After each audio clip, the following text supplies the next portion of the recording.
Boa tarde a todas e todos, né? Eu sou José Wagner, trabalho na ArcelorMittal, né? Eu sou um trabalhador da ArcelorMittal e também sou dirigente sindical de Timóteo, Minas Gerais, e da Confederação Nacional dos Metalúrgicos, da CUT, né? Na Confederação Nacional dos Metalúrgicos da CUT, a CNM-CUT, eu estou na coordenação do setor siderúrgico. Por que fazer essa apresentação falando do setor siderúrgico? É importante para a gente falar da rede ou falar das redes, né? Os metalúrgicos da CUT, eles se dividem, né? A CUT divide o seu ramo em setores, né? Um dos setores é o setor siderúrgico, esse que eu estou na coordenação, né? Temos bem de capital, temos o setor automotivo, o setor de autopeças, e por isso é importante a gente dizer, né, desses 7 setores e dizer dessa coordenação e organização dos setores, e principalmente o setor siderúrgico. E aí vem a importância da rede. Nessa questão de rede ArcelorMittal, como funcionava, né, o setor siderúrgico, que é, no meu caso, a representação e coordenação, né? Antes na década de 90, né, ou um pouco antes da década de 90, esse tipo de organização era diferente.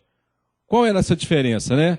A partir de 92 veio toda uma privatização do setor siderúrgico, né? Esse setor siderúrgico deixou de ser pulverizado, deixou de ser uma planta lá em Timóteo, outra em João Molevade, outra aqui em São Paulo, outra lá na Bahia, para ser um setor mais concentrado, né?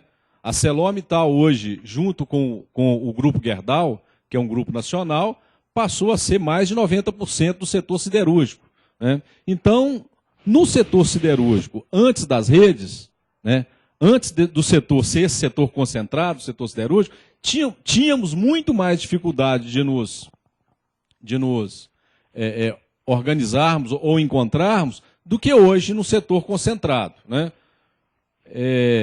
O que é? Então, assim, a gente vai concentrar agora, para falar do setor siderúrgico, falar da rede ArcelorMittal. A ArcelorMittal, antes de ser ArcelorMittal, era, aqui no Brasil, Arcelor, né? Era Usinor, antes de ser ArcelorMittal, era Arcelor, né? Olha para você ver a confusão que é o setor siderúrgico no Brasil, né?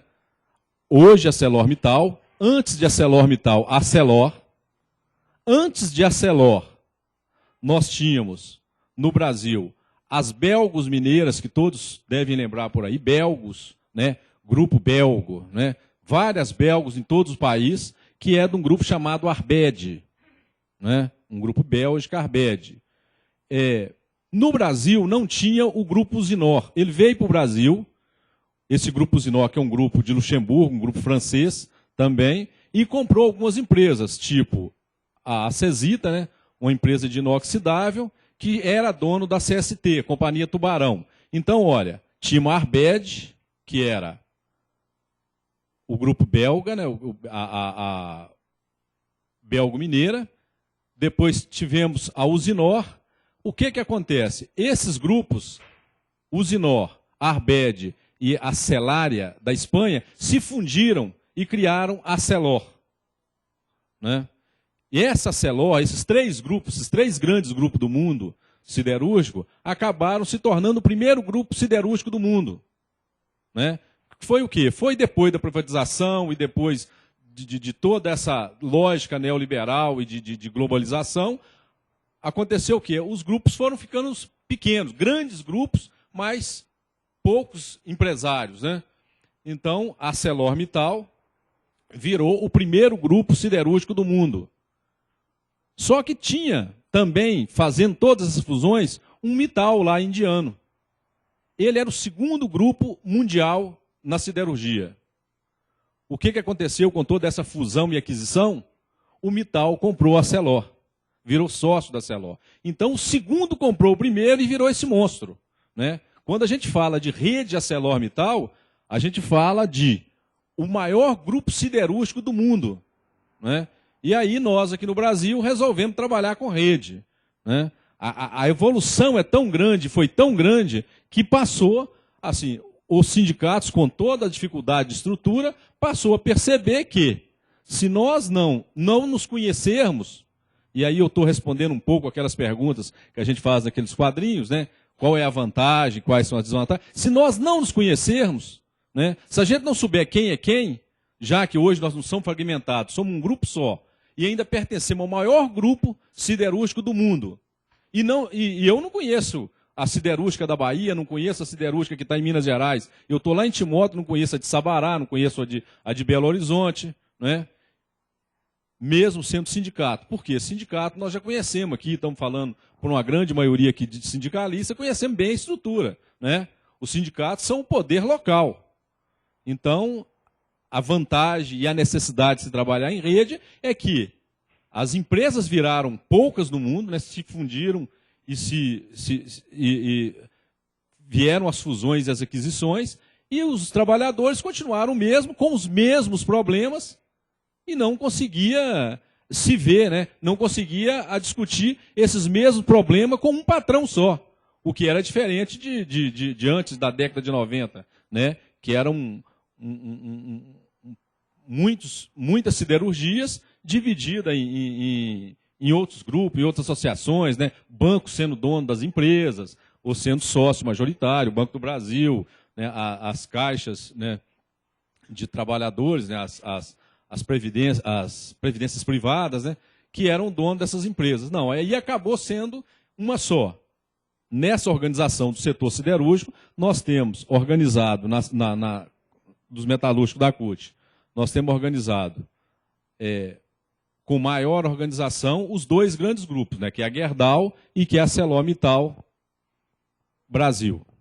Então, tá aí. Este é o retrato desta rede. Agora, vamos falar um pouco da rede, né? Como é que são os trabalhadores nessa rede, né?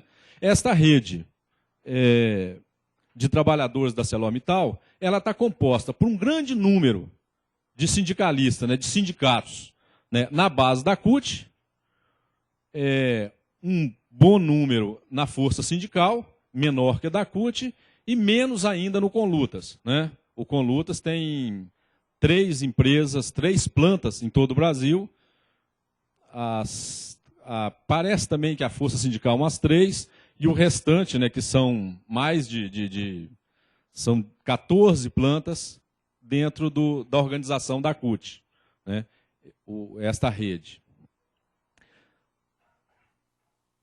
Antes um pouco dessa rede, a gente falar da rede, né, e como funcionava o setor, também é bom lembrar que, né, fica parecendo que só depois que se fizer uma fusão de empresas, é que nós também começamos o trabalho em rede. Não, a gente tinha o trabalho em setor, e como a gente tinha um grupo maior de belgo-mineiras, a gente também já trabalhava um pouquinho na rede belgo-mineira. Vale lembrar que a belgo-mineira, quando ela não participava dessa fusão, era o grupo Arbed, os trabalhadores já se encontravam, já trabalhavam dentro dessa organização do setor siderúrgico. Mas de uma forma assim, menos organizada ou da forma que a gente tenta fazer melhor com relação a trabalhar em rede. A CNM, né, não sei se por causa também desse envolvimento, né, do convênio CUT com o projeto holandês, né, FNV, não é isso? Ele abraçou mais isso e consegue, né, mesmo dentro do grupo Gerdau, que é meio a meio, mas no grupo ArcelorMittal, nós temos um grupo maior de plantas que pertence aos sindicatos da CUT, nós conseguimos organizar mais isso e abraçar muito mais. E a trazer também o pessoal da Força Sindical, né? O pessoal da Força Sindical trabalha muito bem junto conosco dentro dessa rede. O que não acontece com o Conlutas. O Conlutas a gente tem convidado, mas eles nunca vão.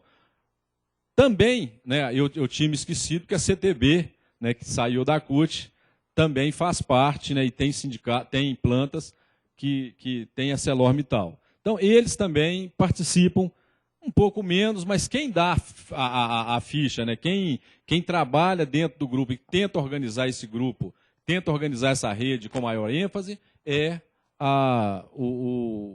mais os sindicatos envolvidos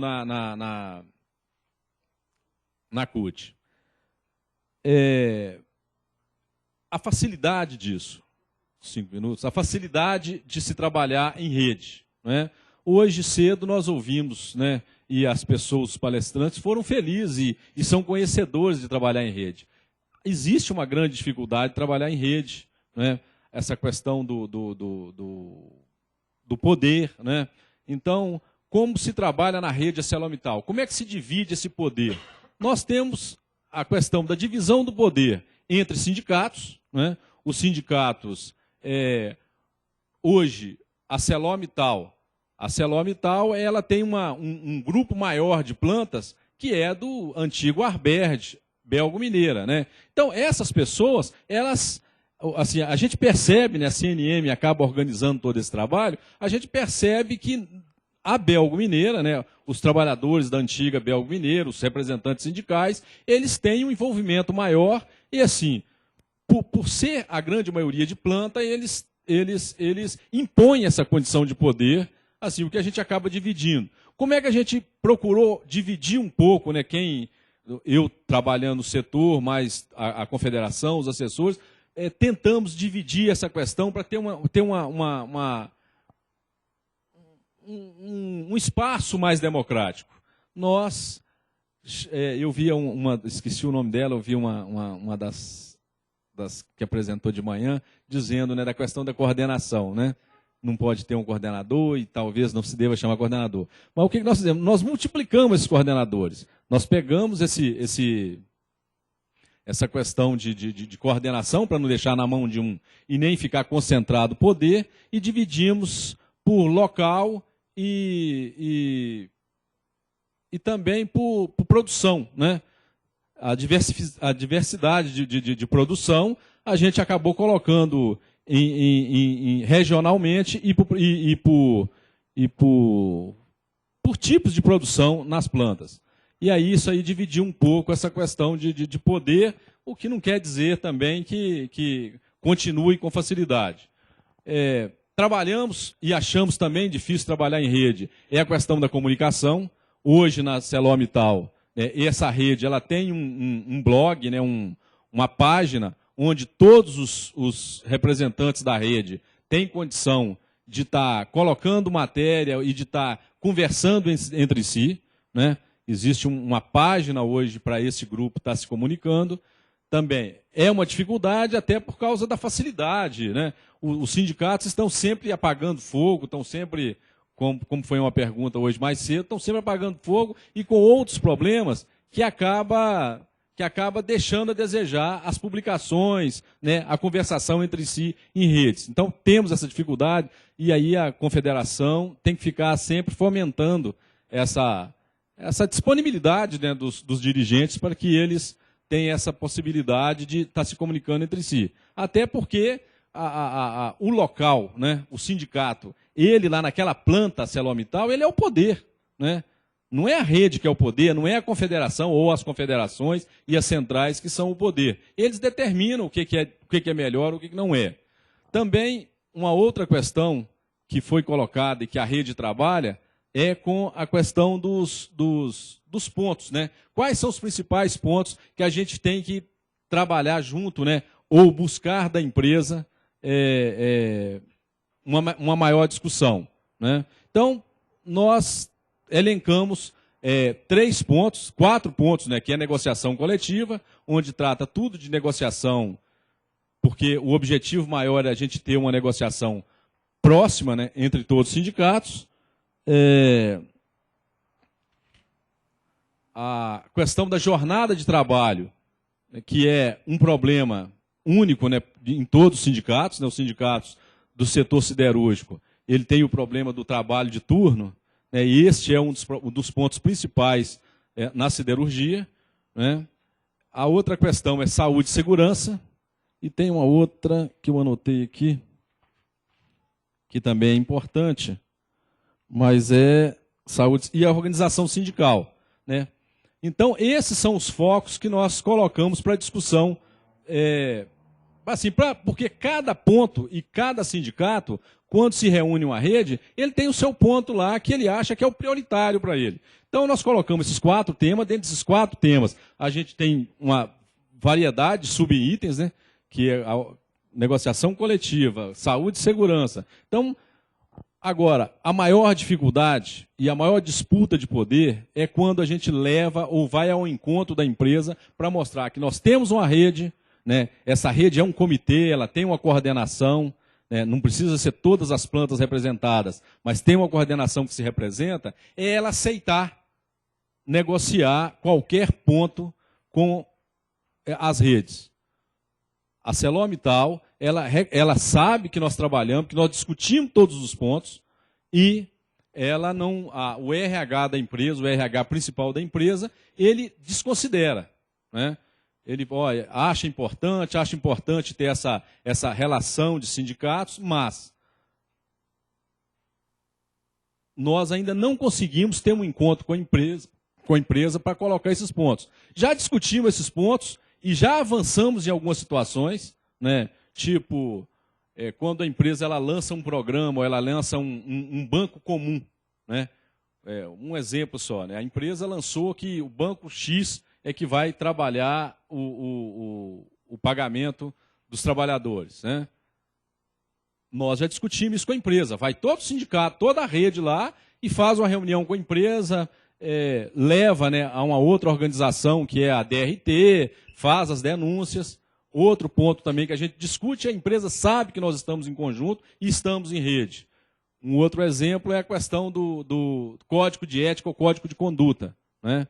Essa é uma pegadinha, né, para todas as empresas e multinacionais e transnacionais que tem, é fazer o código de ética e código de conduta, que só coloca deveres lá para os trabalhadores e acaba esquecendo de uma legislação ou de um contrato que ela tem com os sindicatos, né? A gente já discutiu isso, são temas que a gente discute em conjunto, a empresa sabe que é em conjunto, ela tem que estar respondendo sindicato por sindicato, mas não reconhece isso como um trabalho de rede, né?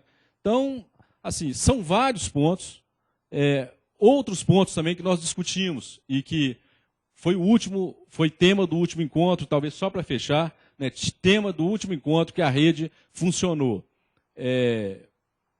A FITIM, né, este grupo ArcelorMittal, a nível de Europa, ele tem um comitê reconhecido, né, o Comitê Mundial, que era a Arcelor e depois virou a ArcelorMittal, até por causa de legislação. E aí a FITIM, a Federação Internacional dos Metalúrgicos, né, junto com essa federação europeia, que existe o comitê, ela criou, na época da ArcelorMittal, um acordo marco internacional. Os acordos que a gente discute sempre aí na CUT, né? Acordo marco internacional do grupo ArcelorMittal. Com essa fusão Arcelor e Mittal, o Mittal resolveu, assim, na verdade, ele tinha que assinar um outro acordo, porque é uma outra empresa hoje, né? Na verdade, o ArcelorMittal tem 48% de todo esse grupo ArcelorMittal. Então, quem manda é o Mittal. Então, ele não quis discutir ainda com a FITIM a assinatura de um novo acordo marco internacional, mas topou assinar um acordo de saúde e segurança para o mundo todo, né? E nós conseguimos, né, por intermédio da Confederação, fazer com que esse grupo, então foi criado no grupo ArcelorMittal um Comitê Mundial de Saúde e Segurança, onde tem um participante nosso que trabalha nessa rede, né, que eu sou o representante desse Comitê Mundial, a nível de ArcelorMittal, e nós conseguimos elencar que o Brasil fosse um dos visitados para tratar de saúde e segurança. Como é uma coisa lá de fora e é uma questão mundial, este comitê veio ao Brasil, visitou uma planta brasileira, fez todos os questionamentos, né? Por quê? Aí nós aproveitamos e levamos a nossa rede, né? Essa rede ArcelorMittal Brasil foi ao encontro do grupo desse Comitê Mundial de Saúde e Segurança, né? E o Comitê Mundial declarou para a nossa rede o seguinte: olha, o Brasil é um exemplo de saúde e segurança no mundo todo em relação à ArcelorMittal, né? E foi uma risada só da nossa rede, né? Nós não somos nada disso, né? E aí fizemos todas as nossas considerações, né? É claro que existem empresas organizadas no Brasil no grupo ArcelorMittal, nós estamos na frente de muita gente, mas nós temos um problema grande, que é a falta do sindicato na base e na discussão dessa questão de saúde e segurança, né? As empresas, né, logo responderam ao Comitê Mundial que ela tinha um comitê paritário que fazia isso, né, que fazia discussão representando os trabalhadores e representando a empresa, que no caso é a legislação, é a NR5 e a CIPA, né? E a nossa proposta, a proposta da rede para esse Comitê Mundial de Saúde e Segurança é que nós podemos até considerar que existe um grupo paritário e que existe um comitê paritário dentro das empresas. O problema é que os sindicatos não têm, os sindicatos disputam a CIPA, mas eles não têm representação e nem trabalham o dia a dia com os trabalhadores com relação à saúde e segurança. Então essa foi uma das nossas últimas reivindicações, a empresa sabe disso, é um comitê, este Comitê Mundial é um comitê reconhecido pelo dono da empresa, né, pelo ArcelorMittal, esse indiano. Ele parece que está levando em consideração esse comitê, e tem até que levar mesmo, porque a relação dele com americanos e a relação dele com a Europa é totalmente diferente da relação com o Brasil, né? E aí essa rede nossa fez a seguinte ponderação para esse Comitê Mundial: nós queremos um representante na CIPA, né? Porque esse Comitê Mundial, e eu estou saltando algumas coisas, esse Comitê Mundial de Saúde e Segurança, ele trabalha da seguinte forma: ele é um comitê mundial que visita todos os países onde ele achar que se deve visitar. Ele é paritário também, e vem a chefia, e vem o alto escalão da empresa junto com o representante dos trabalhadores, que foi escolhido pela FITIM, né? São 9 trabalhadores e 3 representantes de cúpula da empresa, né? E aí, o que acontece? Eu já passei e vou concluir. Aí, o que acontece? A tarefa de toda a ArcelorMittal a nível de mundo, não a nível de Brasil, é construir um comitê paritário de saúde e segurança. Então, eu estou explicando. No Brasil, eles querem que o comitê paritário seja a CIPA, que eles conseguem controlar em muitos casos. Outros casos não, né, porque o sindicato acaba disputando. Então, a última reivindicação nossa, e foi para um comitê paritário, é que nós sejamos, né, o sindicato seja ou tenha um representante na CIPA, independente de ser eleito ou não pelos trabalhadores, para a gente considerar que essa CIPA seja o Comitê Local de Saúde e Segurança. A rede tem trabalhado dessa forma, nós temos mais dificuldades, temos, assim, são vários encontros que essa rede já fez a nível de organização e de encontro mesmo para planejar trabalhos. Temos muita dificuldade, que dá para ser colocado em algum questionamento aqui, mas acabou o tempo, a gente está à disposição. Obrigado. Obrigado. Bom, meu nome é Ubirajara, eu sou analista de sistemas, trabalho no DIESE. Eu já quero dizer que sou analista de sistema, portanto, pode ser que escape algum computês aqui da minha conversa, então, se precisarem interferir e precisarem de maiores esclarecimentos, espero não cometer isso, tá certo? Mas pode acontecer de sair um computês aqui no meio da minha conversa. Bom, eu também tenho a impressão de que a grande maioria de nós sabe bem o que é o DIESE, mas para não correr risco, eu vou usar um minutinho do meu tempo para dar uma explicada a respeito do que é o DIESE, tá? Bom, o DIESE é uma organização sem fins lucrativos que foi fundada e é mantida pelo movimento sindical brasileiro. Tem aí 50 e tantos anos de vida e uma grande respeitabilidade na sociedade brasileira, né? O DIESE apareceu pela necessidade que o movimento sindical entendeu de contrapor, basicamente, índices de custo de vida, entre outros, do governo e do patronato. Então, num certo momento, o movimento sindical, esse momento há 50 e tantos anos atrás, decidiu se dotar de uma capacidade científica de poder argumentar cientificamente contra argumentos que poderiam estar ponderados, tendenciosamente ponderados em favor do patrão ou do governo. Então, esse é o DIESE. Ao longo desses anos, o DIESE acabou trabalhando, hoje trabalha em 3 grandes áreas, que é a assessoria sindical, a área de pesquisas e a área de educação sindical.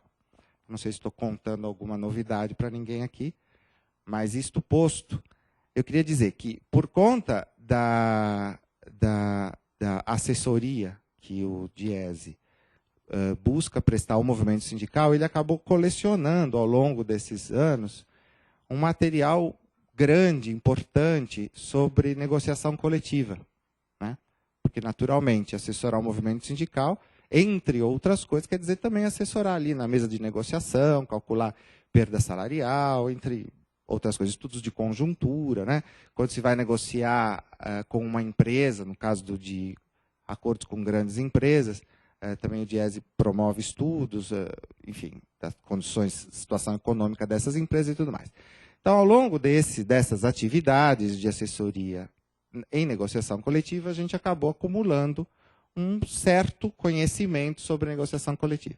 Isso quer dizer o quê? Se traduz em quê? Num banco de dados de acordos e convenções coletivas, que, se não for único no Brasil, parece que é um dos mais parrudos bancos sobre negociação coletiva. Talvez quem tenha mais informação sobre negociação coletiva que o DIESE sejam as DRTs, né? Porque nas DRTs acabam chegando todos os acordos. Agora, tem isso de uma forma não estruturada. Né? Em Computês quer dizer o seguinte, um monte de informação difícil de recuperar. Basicamente é isso que a gente chama de informação não estruturada. Diferente do banco de dados de acordos do DIESE, que contém informações estruturadas, isto é, recuperáveis por uma série de características, né, por categoria, por abrangência, etc. Tal. Por outro lado, também nós não estamos falando de negociações coletivas de todas as categorias no Brasil. Mas nós estamos falando de um painel de categorias que seja representativo e que possa definir tendências das negociações. Né? Bom, isso é uma das coisas, um dos produtos que o DIESE acumulou ao longo desses anos prestando assessoria sindical. Temos também um banco de greves, e esse realmente me parece, salvo falsa modéstia, que é o maior banco de greves do Brasil. De forma que é possível se fazer um estudo a respeito das situações, enfim, dos momentos, né, em que o trabalhador brasileiro lançou mão mais ou menos desse recurso da greve, consultando esse banco de dados do DIESE. Isso para dar 2 pequenos exemplos de conhecimento, digamos assim, né, falando de um jeito mais genérico, de conhecimento acumulado sobre esse tema negociação coletiva. Bom, então, eu vim aqui basicamente para falar da RAM, que é uma rede de apoio à negociação coletiva, que já de cara é diferente de uma rede de trabalhadores, né, porque é uma rede temática, né, não é uma rede necessariamente onde se encontram pessoas que são trabalhadores de uma certa empresa ou que têm uma luta comum, mas sim é uma rede que busca gerar conhecimento a partir da contribuição dos seus vários usuários e difundir este conhecimento sobre negociação coletiva. Sob esse ponto de vista, a RAM, ela não precisava, ela é estritamente sindical, mas ela nem precisava ser isso. Se você pensar numa rede temática, né? Quer dizer, a gente podia ter o quê? Pesquisadores do mundo inteiro, pessoas interessadas, acadêmicos, interessados no estudo do tema negociação coletiva. Na realidade, isso que a RAM poderia ser uma rede global que discutisse o tema da negociação coletiva em termos planetários, né? Poderia ser isso, mas não é. Na realidade, ela é um recorte disso. O que a RAM ela acabou se concretizando como um serviço que o DIESE presta aos seus usuários sindicais. Né? Como o DIESE, os associados do DIESE são exclusivamente do movimento sindical brasileiro, esses são exclusivamente os usuários da RAM. Então, quem pode acessar a RAM são os dirigentes, enfim, as pessoas indicadas pelas entidades sindicais associadas ao DIESE e a própria equipe do DIESE. Então, nesse sentido que eu digo que ela é um recorte, ela é temática porque ela quer trabalhar a negociação coletiva, mas ela é um recorte porque ela não possui a presença do governo, por exemplo, não possui presença de trabalhadores de outros países, não possui presença de ninguém da Sorbonne, por exemplo, que quisesse estudar negociação coletiva no Brasil. Não. O que ela tem, o que ela acabou se mostrando é um serviço do Diese, que ele presta exclusivamente ao seu público, que é esse que eu defini. Me dá licença só um pouquinho? Tudo certo? Até aí deu para entender? Beleza. Muito bem. Então, como é que surgiu essa história, né? Como é que apareceu essa ideia? Muito bom. Apareceu lá pelos anos, no começo dos anos 2000, parece que essa palavra rede, ela meio que tomou conta da sociedade, especialmente do movimento sindical. Não à toa, né? Porque é quando a internet estava se popularizando de uma forma violenta. Bom, antes disso, quer dizer, o jeito mais gostoso de trabalhar em rede é esse que a gente está aqui, né? Sentar, falar, olhar no olho, conversar, olhar a cara do fulano, ver se está com sono, se não está. Né? Esse é o melhor jeito, na minha modesta opinião, de trabalhar em rede. Mas também não dá para a gente falar aqui com um trabalhador que está negociando no Recife, por exemplo. Eu teria que falar muito alto. Então, a gente precisa dos meios, não é verdade, para poder se conectar, para as pessoas poderem se conectar. Então, esse meio, os meios, existem já há muito tempo, tecnologia para conectar pessoas, e sistemas e computadores, existe há muito tempo, mas era caríssimo antes do advento da internet. Né? Então, com o advento da internet, essas coisas foram ficando mais fáceis de fazer, mais factíveis. E lá pelo começo dos anos 2000, final do século passado, comecinho desse século, essa coisa começou a se popularizar e, naturalmente, começou a se discutir a possibilidade de interconectar pessoas ao longo do mundo, para discutir um monte de coisa. Para lutar pelos seus interesses, no caso das redes de trabalhadores, para se relacionar do ponto de vista pessoal, como Orkut, sei lá o quê, para baixar música, para tantas coisas, e entre essas coisas, a gente podia estabelecer redes temáticas para discutir assuntos focados e tal, para tentar produzir conhecimento sobre certos temas. Bom, então é isso, o Diese, pensando nisso, concebeu, na realidade, originalmente, duas redes, que se chamariam rede de negociadores e rede de formadores. Então, a ideia inicial era ter duas redes. Mas ninguém sabia direito o que era rede. Né? Na verdade, ninguém sabe direito. É um processo, né? Nós estamos num processo de discussão. Quando a carruagem estava naquele ponto, a gente achava que a rede podia estar focada no seu público-alvo. Né? Então, a gente achava que devia ter uma rede para negociadores e uma rede para formadores. A carruagem andou um pouco e a gente pensou assim, mas peraí, o que os negociadores querem discutir não é interessante para os formadores? O que os formadores querem discutir não é interessante para os negociadores? Então, por que não faz negócio só? Né?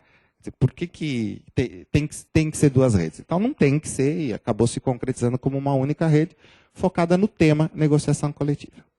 Bom, uma diferença que talvez eu pudesse destacar da pouco conhecimento que eu tenho sobre as redes de trabalhadores e a rede de apoio à negociação é que, quando essa rede RAM foi constituída, a gente já tinha um acúmulo de informação sobre negociação. Né? Eu estava falando de um banco de acordos, do banco de greves, que existe, sei lá, desde a década de 70. Esses bancos são muito antigos já. Então, a gente já tinha um início. Né? A gente não precisava simplesmente, claro que toda a rede é constituída e é construída pela atuação dos seus participantes. Senão não seria uma rede, seria um oráculo, né? Que você chega lá, pergunta e obtém. Não é o caso. Né? Numa rede pressupõe troca. Então ela pressupõe que ela vai ser, numa grande medida, aquilo que as pessoas foram capazes de construir. Só que se eu quero produzir conhecimento, ou ajudar a produzir conhecimento sobre um determinado tema, e eu já tenho informação, que tal? Né? Eu começar cacifando, eu começar colocando as informações que eu tenho. Então a RAM, na realidade, ela é um misto, uma mistura de um portal com informações sobre negociação coletiva, que são aquelas que o Diese já possui. Portanto, através da RAM você acessa esse banco de acordos, você acessa o banco de greves, você acessa banco de pisos e salários, você acessa pesquisas sindicais que a gente tem, você faz cálculo de perda salarial, entre tantas outras coisas. Mas você também tem um ambiente que a gente chama de ambiente de trabalho, onde esses usuários podem trocar informações. Através de chat, bate-papo, né?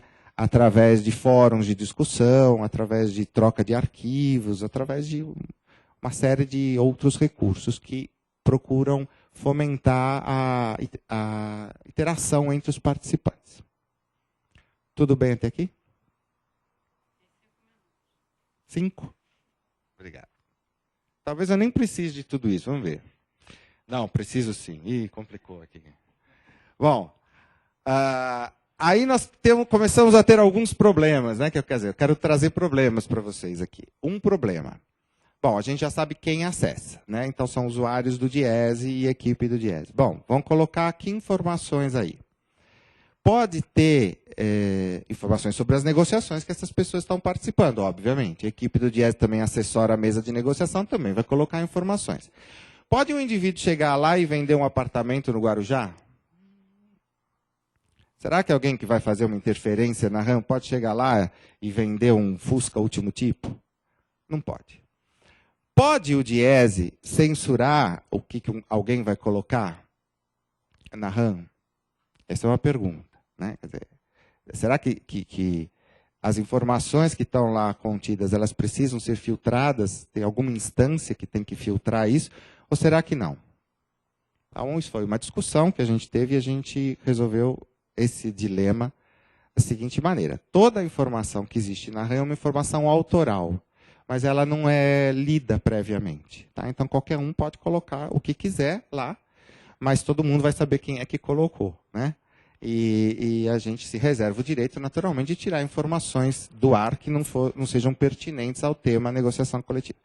Isso jamais aconteceu nesses anos de uso. A RAM está no ar desde 2003, de uma forma experimental. Hoje a RAM conta com mais de 600 usuários sindicais e mais os 200 da equipe do Diese, aproximadamente 800 pessoas trocando informações e nunca tivemos nenhum tipo de problema com informação indevida, digamos assim. Tá? Mas, claro que a gente se reserva o direito de tirar do ar aquilo que não for condizente com a moral, ética e bons costumes. Então, essa é uma questão de acesso. Bom, então, a maneira de acessar a informação é uma maneira um tanto sofisticada, não é uma coisa simples. Também não vou me deter em explicar qual que é a sofisticação ou a simplicidade das regras de acesso, porque isso é realmente da competência lá do pessoal de TI. Mas a maneira de acessar os dados dentro da RAM é tal que uma determinada categoria poderia colocar informações sobre estratégias da sua campanha, por exemplo, e fazer com que essas informações não fossem acessíveis para outras categorias. Eu poderia fazer uma avaliação da própria negociação sem que outras pessoas tivessem acesso a essa avaliação. Por outro lado, pode colocar informações sobre uma rodada de negociação em que todos os outros usuários pudessem ter acesso. Tá? Então, eu estou só levantando essa questão porque a forma de acesso é um calcanhar de Aquiles de uma rede de informações. É um monte de gente colocando informação, então quem pode acessar o quê não é uma coisa trivial, não é uma coisa simples de tratar. Muito bom. Como é que se organiza, só para encerrar, já que eu já sei que eu tenho pouco tempo, como é que a gente se organiza? A gente tem na verdade, não é que a gente não tem de verdade um comitê gestor, a gente devia ter, porque a concepção original previa que houvesse um comitê gestor. A gente não tem. Mas nós temos pessoas que trabalham na assessoria sindical, né, trabalham na área de relações sindicais, que estão envolvidas com esse tema, discutindo rumos futuros da RAM, o que ela pode vir a ser, o que ela não deve ser, etc. Tal. Então, podemos chamar isso de uma certa forma de comitê gestor. Nós temos um animador, que é uma pessoa que está lá incentivando as pessoas a colocarem informações, e nós temos uma ouvidoria em que todo usuário pode mandar suas críticas, sugestões e solicitações. Nós temos esses 3 níveis de interação para tentar organizar o funcionamento. E uma outra coisa que eu queria chamar a atenção é o seguinte, nós temos hoje tecnologia fácil e barata para fazer uma rede, mas nós não temos ainda recursos para fazer redes globais. Né? A tecnologia ainda precisa avançar um pouquinho para a gente ter, por exemplo, tradutores em tempo real. Né? É uma coisa difícil de você interagir com um trabalhador num outro país que fale uma outra língua muito diferente da sua. Isso é uma dificuldade. Né? Graças a Deus, isso não é um problema da RAM, porque ela acabou sendo focada apenas na língua portuguesa. E o que a gente observa é o seguinte, que nós temos informações colocadas na RAM, em certas épocas, pelas mesmas pessoas, depois elas somem da RAM. Aparecem só depois de um tempão. Por quê? Porque o interesse de acessar a RAM é na época da negociação. Então não adianta ficar chorando porque o usuário sindical abandonou a RAM por 6, 7, 8, 9 meses. Ele vai fazer isso mesmo, ele vai fazer outras coisas. Ele vai acessar a RAM quando ele tiver interesse, porque ele está em negociação. Né? Então a gente percebe que a RAM está sendo acessada pelos dirigentes sindicais nas suas épocas de campanha, o que é razoável, mas pela equipe do Diese permanentemente. Quer dizer, como a equipe assessora uma série de negociações, então a equipe está alimentando a RAM periodicamente. E, em função disso, a gente conseguiu traçar alguns rumos. A gente conseguiu, por exemplo, estabelecer um primeiro produto da RAM, que é um boletim, que eu quero mostrar para vocês rapidamente. E a gente também intenciona em fazer com que, dentro da RAM, a gente possa ter sub-redes por categoria. Isso é futuro, isso não existe hoje. Mas a gente quer que um metalúrgico, por exemplo, possa estabelecer uma redinha embaixo da RAM, justamente para fazer uma discussão mais focada nos interesses específicos daquela categoria, como exemplo. Tá? Ou o pessoal do funcionalismo público, que tem um outro jeito de se pronunciar nas questões trabalhistas. Né? Então, um primeiro produto é um boletim que eu quero mostrar para vocês, que é um boletim que circula para os associados do Diese, é um boletim trimestral, que ele computa, né? Ele dá uma explicação do que aconteceu, andou acontecendo na RAM no último trimestre. Aqui, por exemplo, eu tenho esse boletim de julho, agosto e setembro, que eu trouxe para vocês para dizer o seguinte, por exemplo. Nós tivemos 73 negociações registradas nesse trimestre e 2 delas não se basearam no NPC, se basearam no IPCA. Pode ser interessante isso, pode não ser. Eu acho interessante, né? Por exemplo, servidores públicos do Poder Judiciário não usaram NPC, usaram IPCA. Por que será? Tem que entrar na RAM para saber, para conhecer melhor. Né? A gente descobriu que tivemos de 23 negociações, 20 delas tiveram ganhos reais. Isso a gente descobriu porque as pessoas foram lá e puseram essa informação. Agora, quer dizer o quê? Que as negociações no país estão conquistando ganhos reais? Não, não quer dizer nada disso. Não sei, porque eu só tenho as informações que foram colocadas aqui. Eu não posso dizer que isso é a maioria das negociações. Mas eu consigo traçar determinadas linhas de raciocínio, lançar reflexões a partir de um produto que só foi possível por causa das informações que estão nessa rede. Então, eu diria que o boletim é a RAM que vai ao usuário. Né? Às vezes o usuário pode até ser filiado do Diese, ter a senha da RAM, mas não entrar lá. Mas ele, de repente, recebe um boletim que contém uma súmula das coisas que estão rolando lá. E isso pode despertar reflexões e discussões para que isso avance, mesmo que seja num outro âmbito, que não seja necessariamente dentro da RAM, mas a RAM está servindo para promover reflexão e discussão sobre o tema, mesmo fora das suas fronteiras. Né? Isso é uma possibilidade que uma rede tem também. Bom, eu acho que eu não devo me estender mais, já acabou meu tempo? Acabou, né? Então, eu agradeço a todas e eu espero que todos se sintam contemplados, porque durante muitos séculos nós falamos todos e as todas precisaram se sentir contempladas. Tá certo? Obrigado.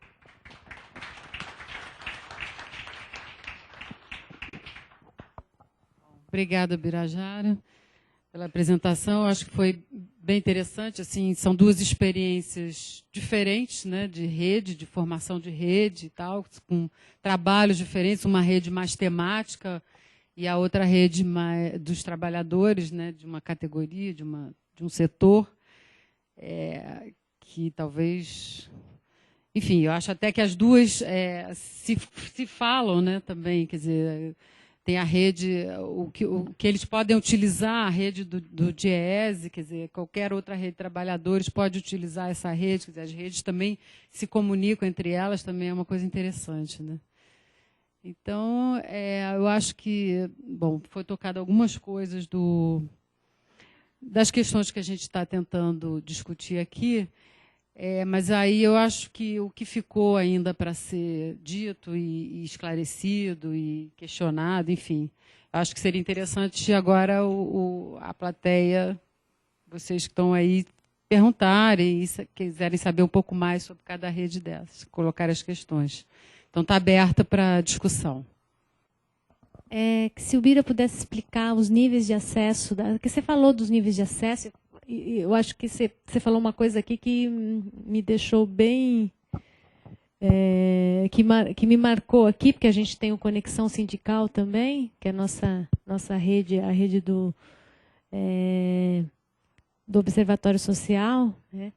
Que é essa coisa do nível de acesso, que é o calcanhar de Aquiles. Né? Quem vai acessar, quem pode acessar essa rede, quantas pessoas podem acessar e como que você vai... Você falou dessa coisa da triagem também, né? Que tipo de informação essa pessoa pode colocar ali. Então, se desse para você explicar um pouquinho melhor, seria bem interessante.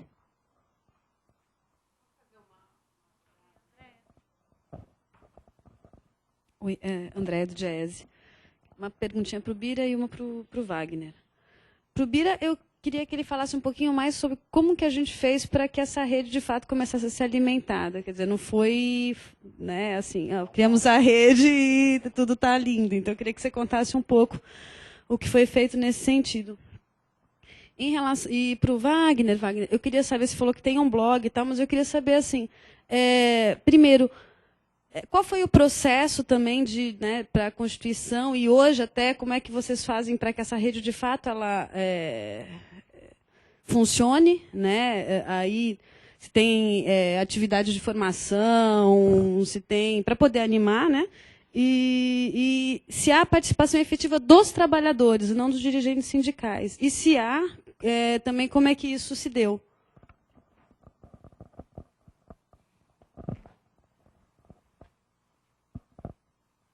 Boa tarde, eu sou Terezinha Barbosa, da CUT Goiás e da Escola Sindical Centro-Oeste.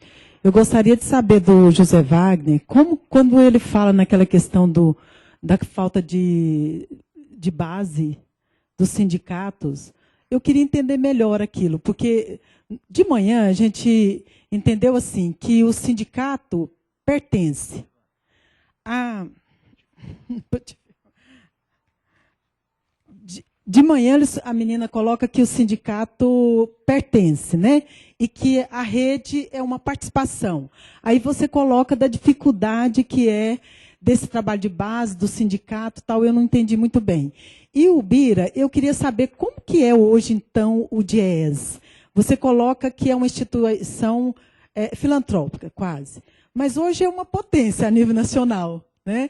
E pelo menos assim, em Goiás, a gente percebe assim, o quanto que eles que têm uma organização, uma infiltração muito grande, e até a questão da qualidade da pesquisa, a gente sente que há até uma venda da questão da própria metodologia, da parceria, nesse sentido.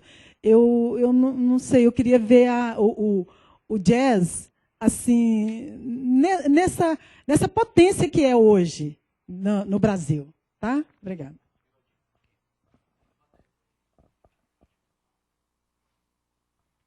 Queria aqui acrescentar na pergunta aqui da nossa colega, é justamente isso que a gente ouviu pela manhã para o José Wagner, né?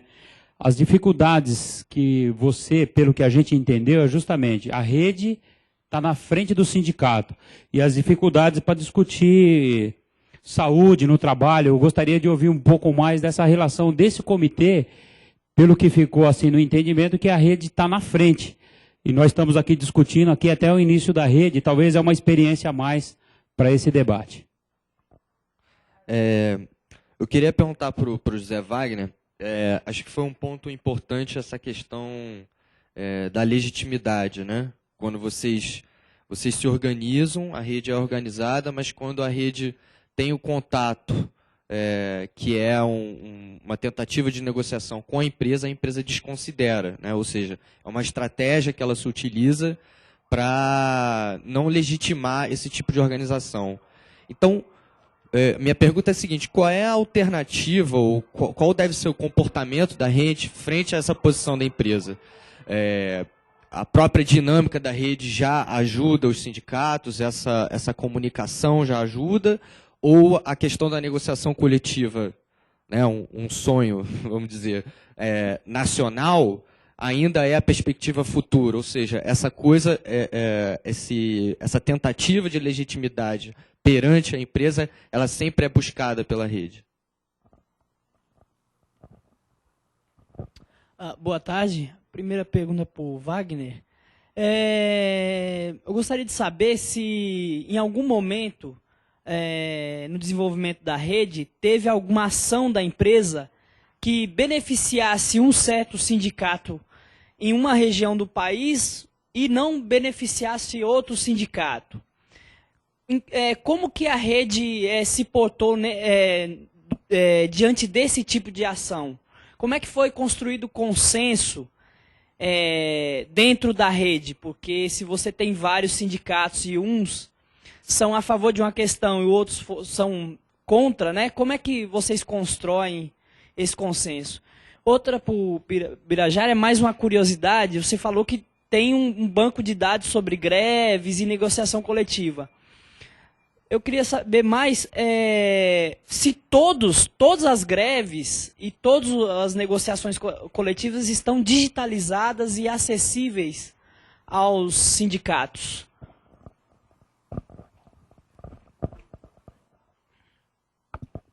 Rapidinho, assim, o Birajara, eu acho... O Birajara, né? Bira. Eu acho que isso aí deveria ser apresentado mais nos encontros de redes, todo esse seu trabalho de banco de dados, porque a gente que trabalha a nível nacional, regional, enfim, e muitas vezes falta esses elementos. Tudo bem que está no sindicato, mas eu acho que as redes e os trabalhadores precisam ter mais. Talvez, não sei, talvez criar um mecanismo aí nos encontros de redes, ter momentos de você estar mostrando isso, nem que for uma coisa rápida, mas porque as pessoas tenham esse contato, porque as redes muitas vezes vêm do Brasil inteiro. Então... eu acho que era importante. E para o Wagner, duas perguntas, Wagner. Primeiro, assim, nós também trabalhamos com rede de trabalhadores, que a gente vai estar mostrando daqui a pouco, mas assim, o tamanho desse Brasil é muito difícil a organização, os encontros. Como é feito a periodicidade desses encontros, desses trabalhadores, e o financiamento disso? É os sindicatos ou é uma outra fonte que possa financiar esses encontros?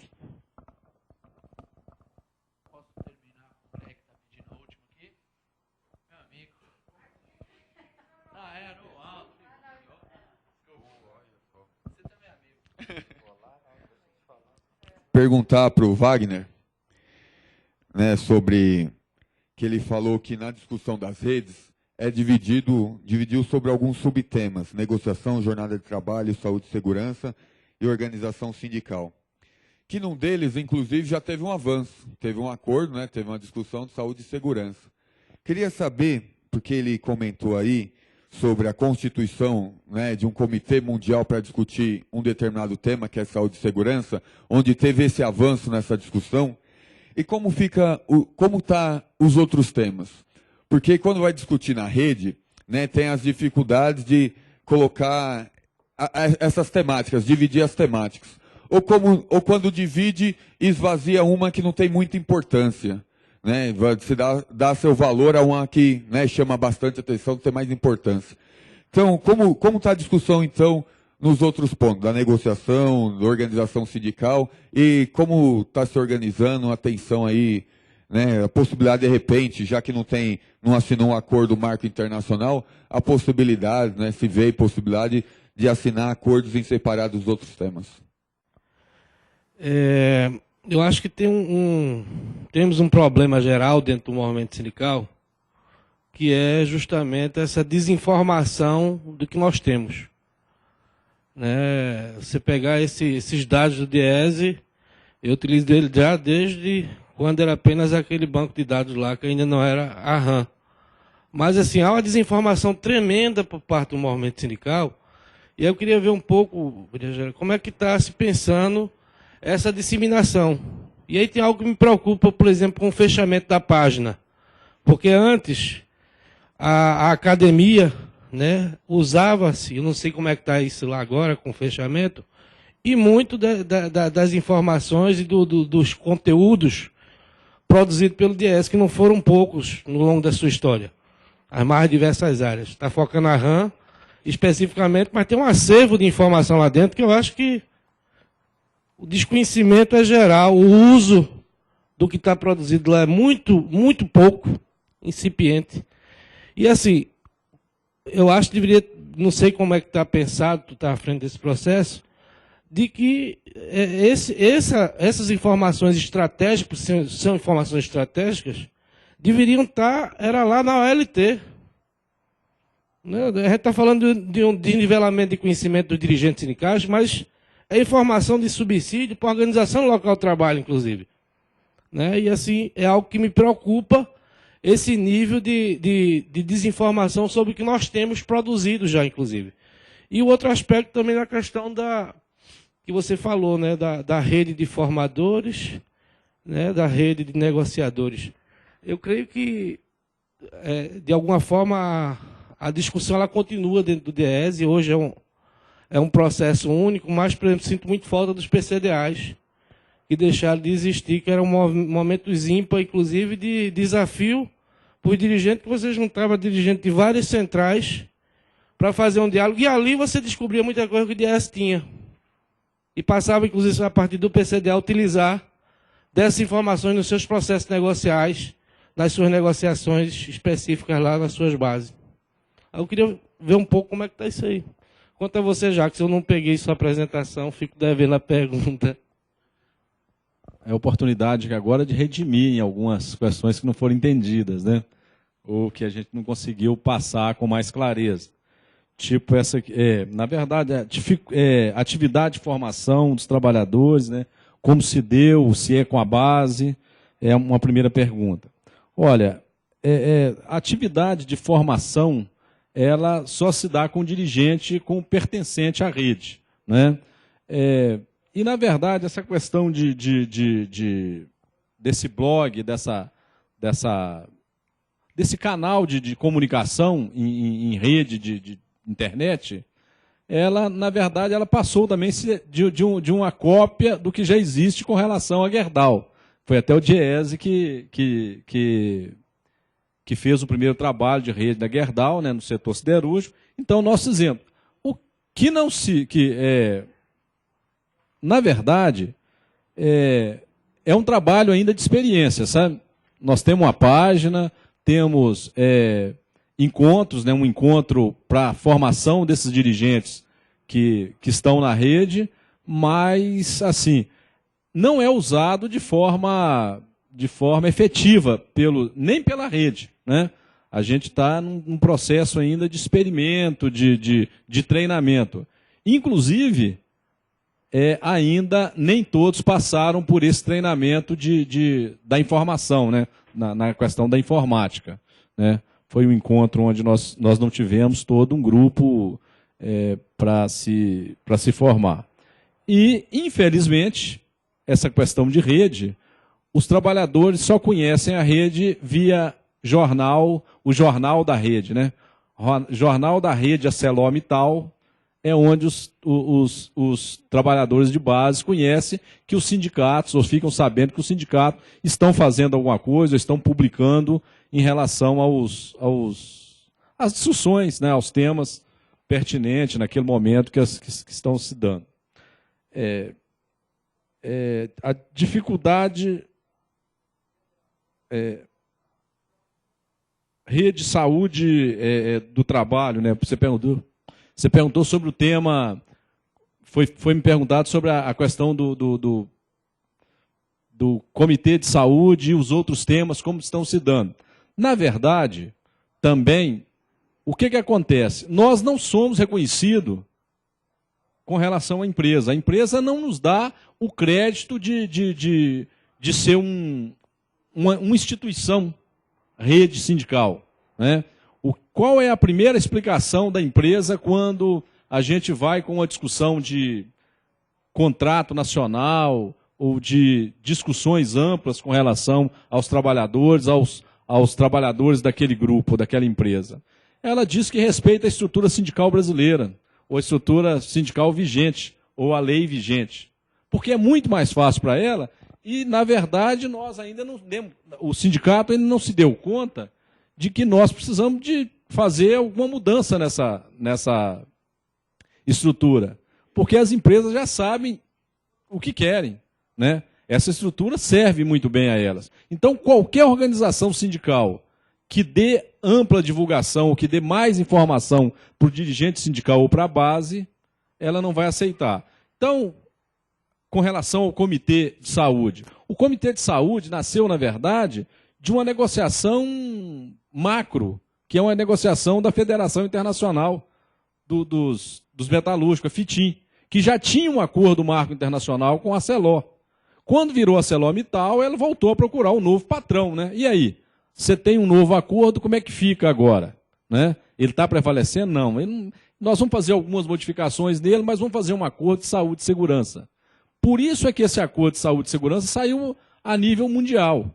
E nós estamos discutindo ele aqui no Brasil. Não quer dizer também que houve avanço, porque a empresa, ela só ficou sabendo que o comitê veio, porque nós convidamos, né? Aí o comitê avisou a empresa que seria o Brasil a próxima a ser visitada, e ela, quando ela ficou sabendo, ela já formulou a resposta, né? A resposta é uma comitê paritário, que é a CIPA, que não tem a participação efetiva do sindicato. Não obrigatoriamente. O sindicato participa porque ele disputa, né?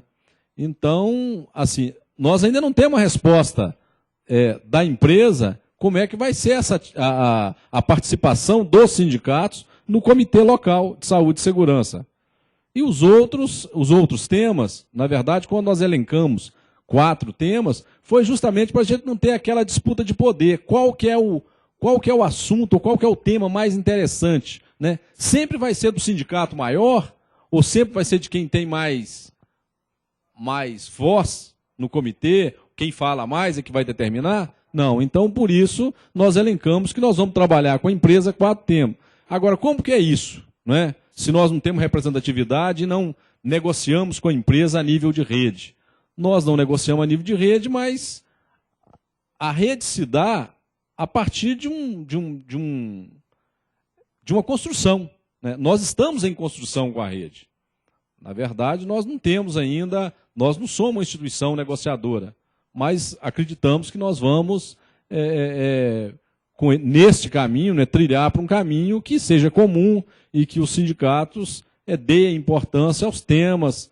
Eles vão para uma estratégia máxima, que é do movimento sindical brasileiro e metalúrgico, principalmente, que é o contrato nacional coletivo, né?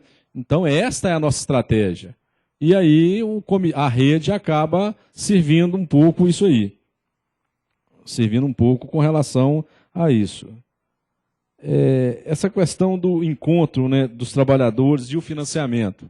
Nós fizemos toda uma regra, né, fizemos todo um regulamento de funcionamento desse comitê, com encontro 2 vezes ao ano e de 3 vezes da coordenação, né? 2 vezes o comitê geral, com representação de dois representantes por empresa, e a coordenação se reúne antes para fazer uma preparação desse comitê, né? Como fica a situação? Na verdade, nós usamos o recurso. O primeiro recurso é do sindicato, né? O sindicato, ele banca as viagens, banca a alimentação diária dos trabalhadores, né? Dos representantes na rede. E nós temos conseguido, né? E temos trabalhado um pouco a agenda dos nossos encontros com a agenda dos recursos também do Cultimulti, né? Nesse ano, nós conseguimos fazer isso. Não sei como é que vai ser os encontros dos outros anos, se a gente vai conseguir fazer esse encontro de financeiro, né, com relação ao Cultimulti. Então, é um pouco isso, né? Essa questão, né, da atividade né, a base sindical, né, como fica a base sindical, né, se o sindicato né, acho que meu telefone está tocando aqui, só um minuto. O sindicato e o... Não, já desliguei. E a rede, ela está, né, ela está acompanhando essa construção do sindicato.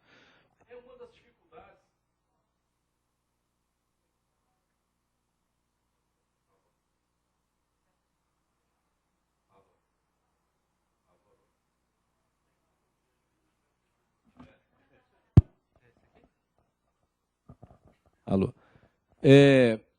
Talvez seja a resposta de essa questão da base. quais são as dificuldades dos sindicatos, se o sindicato é a base, se o sindicato é o principal e a rede está atrás do sindicato. A explicação que a gente dá para isso é o seguinte, justamente, o entendimento é esse, né? O sindicato, ele é local, ele é autoridade, ele é autônomo, né? A dificuldade que nós temos na rede é justamente disso, né?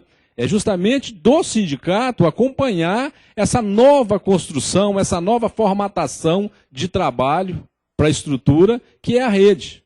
Eu não quis dizer que o sindicato tenha dificuldade. Quem tem dificuldade, na verdade, é a rede de ter o sindicato e de ter o tema naquele momento, né? E outra questão também, a gente sabe, conhecendo um pouco a questão da estrutura sindical, né, nós, como já disse, a maioria sindicalista, quer dizer o seguinte, nem sempre a nossa temática, nem sempre as prioridades da rede é a prioridade daquele principal sindicato, não é? Então ele põe corpo mole, existe a questão do boicote, eu não vou participar disso, isso não me interessa, o que eu coloquei não é o principal tema, esse principal tema não foi elencado pela maioria, então eu estou fora dessa discussão. Tudo isso acontece na rede ArcelorMittal, né? Essas dificuldades com a base sindical é isso, né? Até mesmo a outra questão, quem é que vai para a rede, né? Qual é a autonomia desse sindicalista que está na rede? Será que é uma pessoa, será que é um representante lá da base sindical? É um dirigente que tem voz e vez nas direções do sindicato? Será que ele vai colocar as discussões da rede naquele sindicato? Nós temos tudo isso. Vamos mandar para lá quem tem baixa representação, porque esse assunto não nos interessa. Aqui nós estamos muito bem. Aqui está tudo funcionando, não vamos discutir essa questão de rede. A gente tem insistido muito, né, com essa situação e até com essa divisão por setores, acaba fazendo com que a confederação e a federação fomente essas questões nos sindicatos. E a outra facilidade que a gente pode ter com relação a isso, na base da rede ArcelorMittal, é que a gente tem um conjunto, não quer dizer que é isso não, é que a gente tem um conjunto maior de cotistas, né? E aí a gente não tem tanta dificuldade. A gente tem uma voz mais aberta com relação aos problemas por ser cotistas. Eu não sei se eu deixei alguma pergunta para trás, mas foi o que eu entendi das perguntas.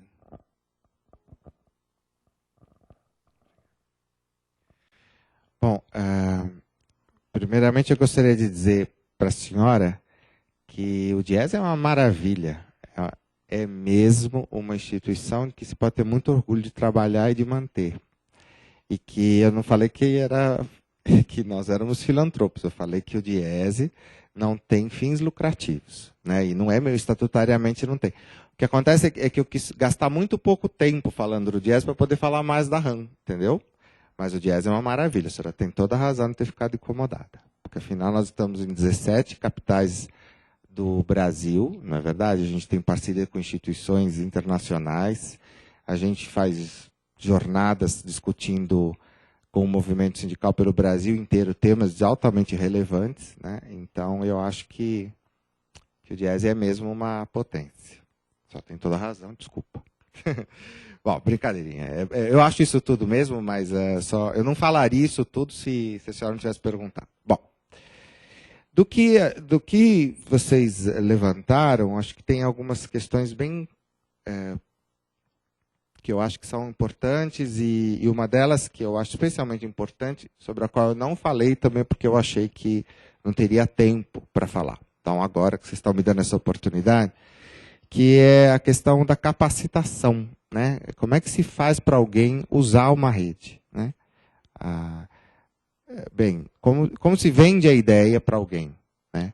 E se você vender a ideia para essa pessoa tem que chegar lá e achar o que ela quer, de um jeito amigável, enfim, ela tem que ser produtiva essa relação com a rede. Porque a gente vive num mundo e numa época em que a gente tem muita coisa para fazer, a gente não quer fazer nada mais, né? Então, se trabalhar, se obter uma informação para você é um trabalho a mais, te dá mais trabalho obter informação propriamente, né? Não é uma coisa que te estimula, não é estimulante você criar uma coisa a mais para você fazer na sua vida hoje em dia. Então, tem a questão da capacitação. O que a RAM tem mostrado, isso sempre foi uma preocupação grande da gente. O que ela tem mostrado é o seguinte, que quando você dá um treinamento presencial, você vai lá, encontra os dirigentes sindicais de um determinado local, conversa com eles, mostra, expõe, passa lá 8 horas, 16 horas conversando, imediatamente após esse contato, os dirigentes sindicais começam a usar a rede. Né? Se você simplesmente fala sobre ela, se você faz uma apresentação, fala sobre ela, as pessoas ficam muito interessadas, acessam e depois não voltam a acessar necessariamente. Né? São 2 níveis de coisa. Uma coisa é você apresentar os recursos, e outra coisa é você treinar as pessoas para usarem. A RAM, eu acho que nós não conseguimos fazer a RAM de uma forma muito intuitiva. Eu não sei como fazer. Acho que não deu para fazer que a RAM, não deu para fazer da RAM um ambiente muito intuitivo. Por que não deu para fazer isso? Porque as informações que estão lá são informações estruturadas, como eu estava dizendo. Então é o seguinte, não é que você você abre lá, aparece como num e-mail que você vai mandar, ou como numa contribuição do fórum que você vai mandar, que abre lá um campo e você escreve o que você quer lá dentro e aperta o botão e pronto, é isso. Não é só isso, é mais que isso. Porque, por ser estruturado, eu tenho vários campos. Quer dizer, por exemplo, eu vou registrar o que aconteceu numa rodada de negociação. Então, eu tenho que entrar na RAM, clicar lá no local para inserir rodada de negociação. Aí eu tenho que dizer qual categoria, eu tenho que dizer qual a abrangência daquela negociação, eu tenho que dizer se eu quero que aquilo fique... eu quero dizer se aquilo pode ser visto por outras pessoas ou não, e aí a história um pouco da regra de acesso.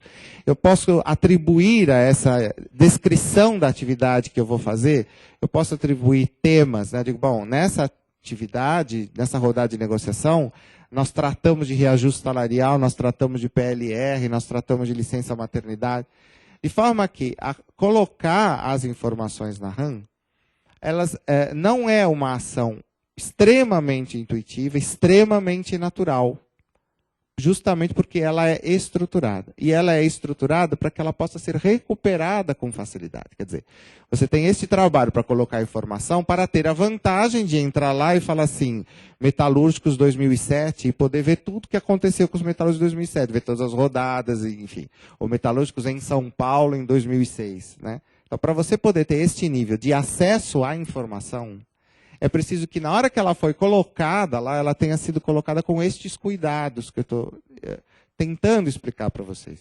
Isso para alguém que entende computês é muito fácil de entender. Eu estou preocupado se vocês conseguem entender o que eu quero dizer.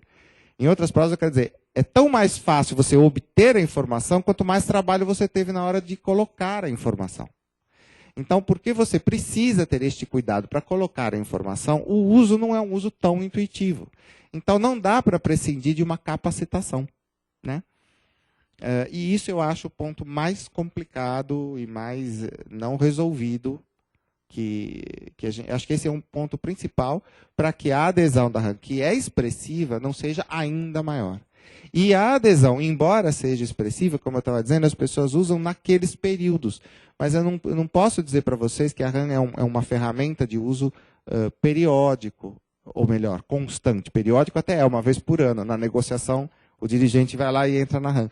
Mas não é uma coisa periódica, que ele vai lá, sei lá, toda semana, trocar informações sobre o que ele está negociando, o que ele está pensando para a próxima negociação, ou para fazer uma avaliação do processo negocial que acabou. Isso não acontece, embora esse espaço exista, mas não acontece de fato. E eu acho que isso tem a ver com a capacitação. Quando a gente pensou em fazer uma rede nacional, lá na origem da história, nem poderia ser diferente, porque o DIESE tem proporções, dimensões nacionais, a gente fez esse material de capacitação que andou circulando por aí. Né? Então, a pessoa, quando aderia à RAM, né, ela recebia esse material de capacitação. Ali ela tem um guia de referência, que tem os principais comandinhos, tal. Tem um CD que o camarada coloca lá no computador, e aquilo é uma aula, né? É um tutorial que a gente chama, né? Coloca lá o CD no computador e aí aparece lá um programa que vai te guiando os seus passos para você aprender a utilizar a RAM. Isso tinha que acontecer, porque a pessoa precisava saber como utilizar a RAM. E esse recurso se mostrou um estrondoso fracasso. Um fracasso imenso. Por quê? Porque as pessoas não fizeram, não tiveram vontade de fazer isso, não tiveram paciência. É muito chato esse negócio de tutorial, né? Quer dizer, eu acho que as pessoas conseguem participar de um treinamento presencial com muito mais facilidade do que elas conseguem participar de um treinamento à distância. Sobretudo quando não é iniciativa delas. E isso é um problema básico de disseminação, né?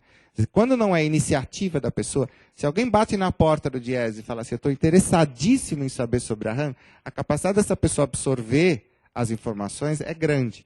Se eu chego no dirigente sindical e falo, tem um negócio aqui que você vai adorar, mas na realidade ele acabou de fazer a negociação, ele está pensando numa outra coisa, está com outros problemas na cabeça, a capacidade de retenção é menor, né? E por isso, inclusive, um tutorial, porque eu pensei assim, bom, a pessoa pode usar quando quiser. No final desse tutorial, quando a pessoa atingiu o final do tutorial, que era uma coisa que demorava uns 15 minutos, era disparado um e-mail de avaliação para a ouvidoria da RAM. Nós devemos ter distribuído uns 200 exemplares e chegou um e-mail de avaliação, que foi do nosso diretor técnico, que não conta. Porque ele estava menos interessado em conhecer a RAM e mais interessado em conhecer o trabalho que havia sido feito. Então, não conta. Então, eu diria que o retorno é zero, por isso que eu digo que foi um estrondoso fracasso. E não, essa parte vocês pulam, porque capacitação é uma coisa importante e nós ainda não conhecemos a melhor solução para isso, né?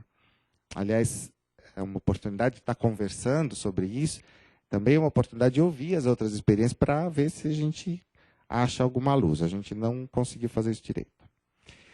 Bem, quanto em função dessa capacitação é que a pessoa consegue, então, obter as informações de greves e de acordos que estão lá, né? Assim, eu não pensei em mostrar a RAM, porque eu achei que fugiu um pouco do nosso tema, né? Acho que a gente devia conversar mais sobre, vamos dizer assim, os aspectos da RAM que imbricariam, que seriam comuns à discussão mais genérica sobre redes, né? E não mais específica. Por isso que eu não poderia até mostrar a tela da RAM, aperta aqui para fazer isso, aperta aquilo para fazer aquilo, mas não é o interesse. Agora, o interesse desta conversa, deste nível de conversa que a gente está tendo. Agora, os bancos de greves de acordo estão lá na RAM, você entra lá, você diz qual a categoria que você está interessado, e aí ele te mostra os acordos daquele ano, daquela categoria, as greves e tal. As nossas fontes são, só uma explicação. Nós não temos todos os acordos, nós temos acordos de 200 e tantas categorias, nós temos um painel, tá? E nós temos todas as greves que foram captadas da grande imprensa, tá? Então, a gente coleciona as greves que são noticiadas na grande imprensa em vários veículos, no Brasil inteiro, mas isso não garante que a gente tenha todas as greves, e muito menos os desfechos das greves, porque às vezes a imprensa está interessada em divulgar a eclosão da greve, mas depois não reporta o histórico, o que aconteceu, as conclusões e tal. Mas esse é o nosso banco de greves. Bem, e temos outros bancos lá também que são de interesse do trabalhador.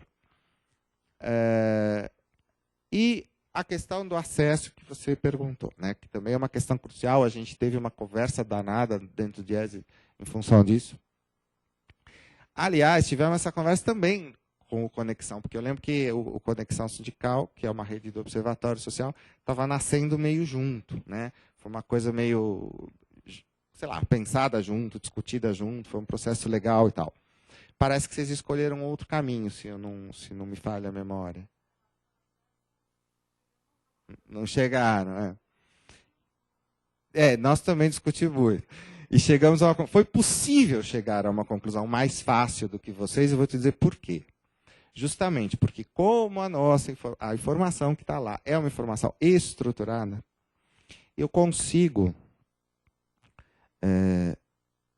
obter informações sobre o depositante, né? Quer dizer, a qualquer momento eu sei quem depositou. E o processo, o que nós fizemos foi complicar o processo complicar no bom sentido, tá? Complicar no sentido de organizar o processo de adesão. Porque é o seguinte, primeiro que precisa que a entidade sindical seja um sócio ativo do Diese.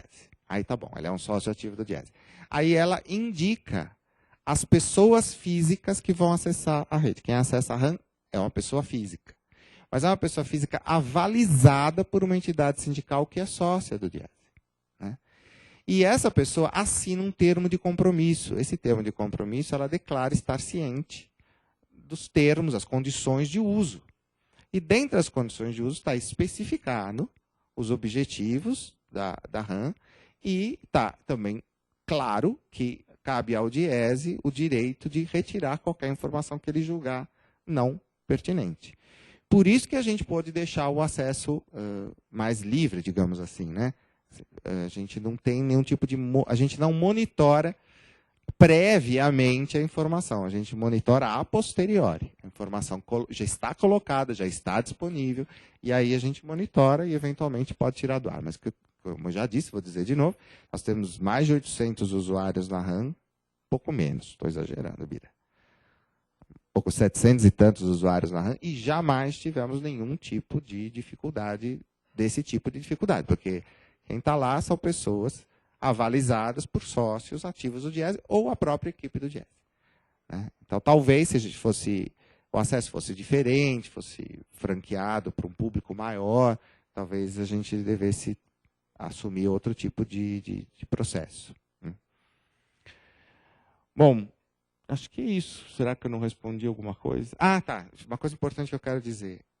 Eu sempre achei, e a gente ainda não teve oportunidade de fazer isso, mas eu acho que participa de uma rede, né? A Andrea estava falando da adesão. Adesão quer dizer vender o peixe, quer dizer, fazer a pessoa comprar a ideia de que aquilo pode lhe ser útil. Primeiro a pessoa tem que comprar essa ideia. Se ela comprar essa ideia, ela tem que fazer o esforço de se capacitar a usar aquilo. E se ela fizer esse esforço e for utilizar, ela tem que ir gostar do que ela vê. Quer dizer, tem todos esses processos. Tudo isso tem que acontecer. Mas eu acho que a gente estabelece uma ligação em rede com pessoas com quem a gente tomaria uma cerveja. Eu acho isso mesmo. Então, eu acho que, de tempos em tempos, os usuários de uma rede precisam se encontrar presencialmente, né? Eu acho que precisa se conhecer, né? Porque a gente, às vezes, se relaciona com uma pessoa virtualmente, e que é diferente de você se relacionar com uma pessoa que você conhece, que você já viu, que você já trocou uma ideia com aquele indivíduo. Acho que isso faria com que as pessoas tivessem um maior interesse, maior disposição de interagir. Então, eu acho que os participantes de uma rede vão ter encontros, encontro nacional dos usuários da rede tal, encontro anual, não sei o quê, babá, para conversar sobre a rede. É um pouco o que a gente está fazendo aqui, né? Para conversar, para tomar uma cerveja, para bater papo, para comer, para beber, tá? Porque aí se estabelecer um vínculo e daí fica mais gostoso você continuar esse vínculo mesmo que virtualmente. Eu acho isso. Quer dizer, o camarada passar por todo esse processo para trocar a experiência com uma pessoa que não lhe diz nada do ponto de vista pessoal, é mais difícil. Não, é impossível, é importante, tem todo um objetivo político por trás disso, mas é muito menos fascinante, vamos dizer assim, né? É muito menos interessante do que você conhecer essas pessoas presencialmente. Então, eu acho que a gente devia promover, não temos dinheiro para isso, mas seria interessante promover encontros de usuários para poder trocar experiências.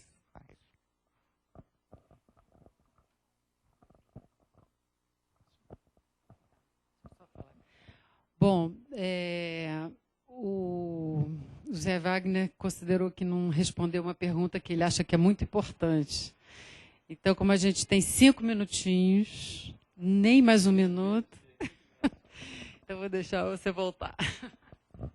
Tá, mas é porque diz diretamente a questão de trabalho na rede, que me fizeram a pergunta o seguinte: se a empresa fez ou faz alguma ação em detrimento aos outros que estão na rede, né, para levar vantagem, esse tipo de coisa. Foi isso que eu entendi da pergunta.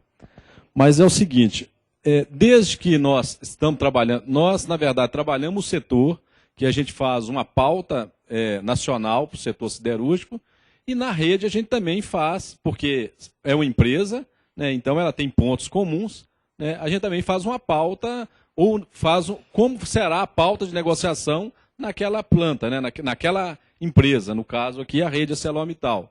O que nós detectamos é que existia uma diferença muito grande de PLRs. Né, quando a gente começou a fazer o encontro de redes, toda essa organização, a gente percebeu que existia um diferencial de PLRs. Na verdade, quem já estava no patamar, assim, está no patamar que a gente considerava alto, não teve avanços. Mas a gente percebeu que nesta rede evoluiu as plantas que estavam no patamar menor de PLR. Não quer dizer que a empresa fez porque fez de vontade dela. A empresa reconhece que existe uma rede, né? Ela reconhece que existe um trabalho de informação hoje do movimento sindical, trabalhando em rede e discutindo aquela empresa. Então, assim, para prejudicar ou assim, favorecer uma outra planta ou uma planta que participa menos, não. Mas, a partir do momento que começamos a apresentar resultados, começamos a apresentar que, olha, planta tal tem essa PLR. E por que aqui é considerado dessa forma? Aí a gente começou a perceber que houve evolução. Inclusive, a ArcelorMittal hoje está com um patamar mínimo de PLR que acaba quase que igualando. São duas plantas que têm um diferencial a mais de PLR. O que tem acontecido, na verdade, é quando as empresas, né, e aí não só a ArcelorMittal, mas os setores começam a perceber que o movimento sindical está ficando organizado. Por exemplo, nós queremos um piso mínimo nacional, né, para o setor siderúrgico. Existe empresa que quer diminuir o piso porque ele está próximo daquele piso mínimo que nós estamos procurando, né? Já houve discussão esse ano da seguinte forma: vou diminuir esse piso aqui porque eles estão querendo chegar todos nesse patamar. Então é mais ou menos isso que, para prejudicar não, mas nós conseguimos uma evolução quando conseguimos ter informações. Obrigado. Ok. Não temos. Na verdade, ele aconteceu no último encontro, que foi em outubro, né? Essa divulgação de uma ferramenta, né? De uma ferramenta virtual, e assim, nós não conseguimos medir ainda. Nós sabemos que as pessoas estão colocando informação, é claro que elas querem, né? Normalmente os sindicatos querem que alguém alimente para eles. Ninguém nunca quer alimentar. Mas essa também vai ser uma tarefa que nós vamos ter que trabalhar, tipo a RAM, né? Tipo as outras informações virtuais que nós temos aí no movimento sindical que acabam não sendo usadas. Mas eu acredito que, por se tratar de uma empresa, né, e que tem interesses na negociação, a gente consiga fazer que ela seja mais usada. Nós não temos essa informação. Eu gostaria de terminar, assim, acho que dá para mais um pouquinho. Fechar um pouco, assim, perguntando para cada um de vocês o que vocês recomendariam ou o que vocês apontariam assim como mais uma coisa ou duas coisas mais importantes nesse processo de construção de uma rede, seja em termos de dificuldade, seja em termos de processo, enfim. O que vocês conseguiriam assim rapidamente apontar como coisas mais importantes assim nesse processo de construção de rede, para que outros que queiram começar esse processo ficassem atentos O meu ponto de vista com relação a isso é a construção, né? Eu acho que nós nunca vamos ter uma rede terminada, né? Terminamos uma rede, essa rede é funcional. Então, o meu ponto de vista é a insistência, sabe? Porque, considerando que eu estou no setor, assim, estou na coordenação do setor siderúrgico, também faço parte de uma planta ou de uma multinacional que tem que existir rede, né? Ou que nós estamos trabalhando em formato de rede. É persistência. Tá? Eu acho que não podemos desanimar, porque é um processo de construção contínuo, nós vamos ter boicote, nós vamos ter todas as dificuldades que foi passado aqui dos palestrantes da manhã, nós mesmos fizemos depoimentos aqui de que é difícil, mas se a gente tiver persistência para divulgar informações e informações comuns, eu acho que a gente tem sucesso na construção de rede. Bom, eu acho que vou responder com uma pergunta, né? Como fazer para que os usuários sintam que a rede é deles? Esse é o maior problema, né? Como é que você faz um usuário sentir que é ele que tem uma rede de negociação, que não é o Diese que tem, que não é o Diese que está, e o Diese não está pedindo nada, né? Está ajudando a compor um instrumento de ação da luta dos trabalhadores que pertence aos trabalhadores.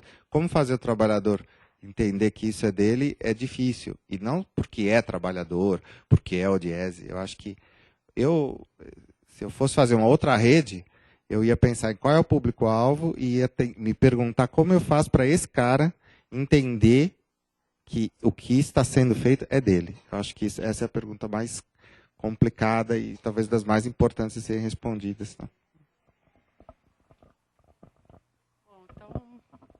Acho que está encerrada a discussão. Acho que alguém queria colocar mais alguma coisa. Acho que foi bastante rica. São duas experiências diferentes, né, de redes, e a gente sempre aprende um pouco como é que as coisas acontecem. Tá bom? Obrigada a vocês dois, principalmente.